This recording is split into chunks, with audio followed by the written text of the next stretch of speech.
पहले जंतर मंतर, फिर झारखंड, अब बिहार। बिहार में राजद नेता और विपक्षी नेता तेजस्वी यादव इस समय जन आंदोलन कर रहे हैं। ये जन आंदोलन नीट की परीक्षा में गड़बड़ी हुई उसको लेकर है।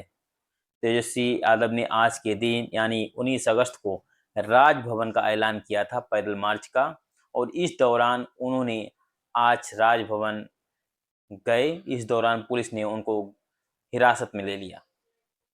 इस दौरान उनकी बहन मीसा भारती भी उनके साथ थी, और तेजस्वी यादव का आरोप है कि सीवान में एक जो नीट का अभ्यर्थी था उसके ऊपर बिहार सरकार ने, बिहार पुलिस ने AK-47 का इस्तेमाल किया, और उनका प्रोटेस्ट इसी को लेकर है।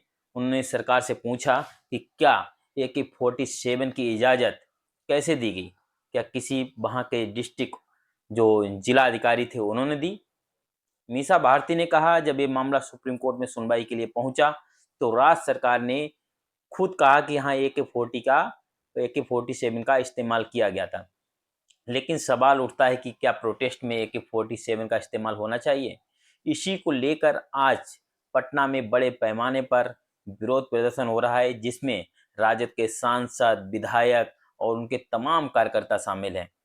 इस दौरान पुलिस ने तेजस्वी यादव को हिरासत में ले लिया है। जब पुलिस ने तेजस्वी यादव को हिरासत में लिया तो जिस गाड़ी में तेजस्वी यादव थे उस पर तमाम राजद के कार्यकर्ता, विधायक, सांसद चढ़ गए और जोर से पुलिस के खिलाफ नारेबाजी, और सम्राट चौधरी जो वहां के मुख्यमंत्री हैं उनके खिलाफ नारेबाजी करने लगे। पटना का माहौल इस समय देखने काबिल है। सारे राजद के कार्यकर्ता, वहां के विधायक, सांसद सारे सड़कों पर उतर आए हैं और सम्राट चौधरी के खिलाफ पूरी तरह से नारेबाजी, उनके विरोध में आवाजें उठने लगी हैं। आवाजें नीट के अभ्यर्थी जो पेपर में गड़बड़ी हुई थी इसको लेकर है।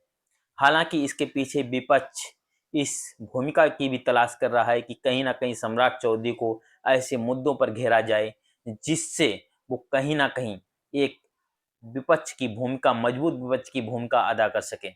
बता दें, जब नीट का पेपर लीक हुआ था तब कांग्रेस जनता पार्टी के संस्थापक अभिजीत दीपके ने दिल्ली के जंतर मंतर पर बड़ा विरोध प्रदर्शन किया। इस दौरान हजारों लाखों की संख्या में स्टूडेंट शामिल हुए और आखिरकार धर्मेंद्र प्रधान को इस्तीफा देना पड़ा, जो देश के शिक्षा मंत्री थे। अब इसी कड़ी में इसके बाद फिर झारखंड में प्रोटेस्ट हुआ। हेमंत सोरेन सरकार को छात्रों के आगे झुकना पड़ा, और जितने भी पेपर लीक के मामले थे उन सभी को हेमंत सरकार ने रद्द कर दिया, जो छात्रों की मांग थी।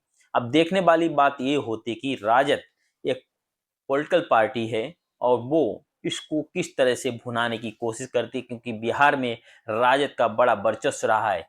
अब इसकी अगुवाई तेजस्वी यादव कर रहे हैं, और देखने वाली बात यह होगी कि तेजस्वी यादव को जो हिरासत में लिया गया है, इसके बाद तेजस्वी यादव का अगला कदम क्या होता है, वहां की उनकी पार्टी का अगला कदम क्या होता है, ये देखने वाली बात होगी। लेकिन AK-47 का जो सवाल है उसको राजद बहुत मजबूती से उठा रहा है।